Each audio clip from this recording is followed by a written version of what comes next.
Oi, pessoal! Hoje a gente vai fazer o seguinte: vamos deixar de lado todo aquele hype, toda aquela conversa de preços malucos da Web3, para a gente poder descobrir o que de fato está sendo construído por trás disso tudo. Vamos lá? Porque, olha, se a ideia de Web3 que chega para a gente é só aquela das notícias sobre preços de criptomoedas e NFTs subindo e descendo, é bem provável que a parte mais importante da história esteja passando batida. E sério, a confusão é super normal. Mas a tecnologia por trás disso tudo, ela tem um propósito muito mais profundo. E aqui, tá a chave de tudo. A Web3 foi pensada para atuar justamente onde a internet que a gente conhece hoje falha. Dá para pensar nela como uma nova camada, uma fundação para a internet, que é totalmente focada em resolver problemas de confiança e, principalmente, de propriedade digital. Ok, então vamos mergulhar no nosso primeiro ponto, além do preço e do hype. Para a gente entender o valor real, a gente precisa olhar para como essa tecnologia consegue resolver problemas que a internet atual simplesmente não dá conta. E o nosso segundo ponto é exatamente sobre isso. O contrato é o código. Vamos começar pela parte que todo mundo mais vê e talvez a que mais gera confusão na Web3. Os tais dos NFTs. Afinal, o que eles são de verdade? E aqui a gente já desfaz o erro mais comum de todos. A imagem que a gente vê, a arte bonitona, é só a pontinha do iceberg, sabe? É a vitrine. O NFT de verdade, o que importa mesmo, está embaixo da superfície. É o código.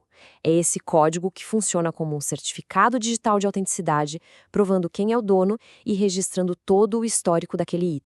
E esse código tem um nome: contrato inteligente. Mas esquece burocracia, papelada, não é um contrato de papel, é programação pura. Pensa nele como um conjunto de regras do jogo que define como um ativo vai se comportar, quem pode transferir ele para outra pessoa e como a posse é provada. E o melhor, tudo isso de forma automática e transparente. Certo, a teoria é legal, mas como é que isso funciona na prática, no mundo real?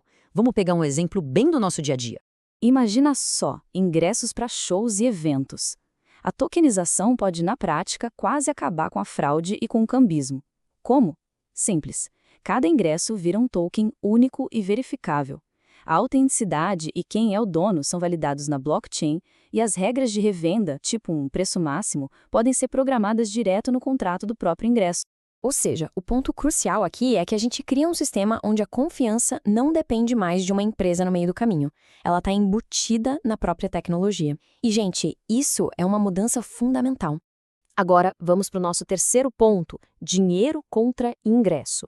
É muito importante entender que nem todo token é igual a um ingresso. Existem tipos diferentes, e a diferença entre eles é, na verdade, bem fácil de visualizar. Pensa assim, tokens fungíveis são como dinheiro. Uma nota de R$ 10 vale exatamente o mesmo que qualquer outra nota de R$ 10. Elas são trocáveis, intercambiáveis. Já os tokens não fungíveis, os NFTs, são como aquele ingresso do show. Ele é único para um assento específico, numa data específica. Um não é igual ao outro de jeito nenhum. E só para a rede de computadores saber se ela está lidando com o equivalente a dinheiro ou a um ingresso, existem os padrões técnicos, tipo RC20 para os fungíveis e RC721 para os não fungíveis. Pensa neles como se fossem etiquetas que falam para a rede como tratar cada tipo de item. E isso nos leva a outro exemplo muito forte: o mundo dos games. Em jogos tradicionais, o item que a gente compra fica preso na plataforma da empresa. Se a empresa resolve fechar o jogo, a gente perde tudo. Com a tokenização, o jogador pode, de fato, ser dono daquele item, provar que é dele e, dependendo do projeto, até levar para fora do jogo. E tudo isso nos traz para o nosso quarto ponto, que é a grande virada de chave: a diferença entre alugar e ser dono. Todos esses exemplos que a gente viu apontam para uma mudança gigantesca na nossa relação com a internet. E essa analogia aqui é perfeita. Na Web 2, a internet de hoje, é como se a gente alugasse o nosso espaço digital. Nossas contas, nossos dados, tudo vive nas plataformas das grandes empresas. Já na Web 3, o token que prova o acesso à propriedade fica na sua carteira digital. A posse é sua, de verdade. Essa mudança de um modelo de acesso via plataforma para um de acesso por posse verificável, nossa, isso altera completamente a dinâmica de como serviços e comunidades online podem ser construídos e como eles podem funcionar.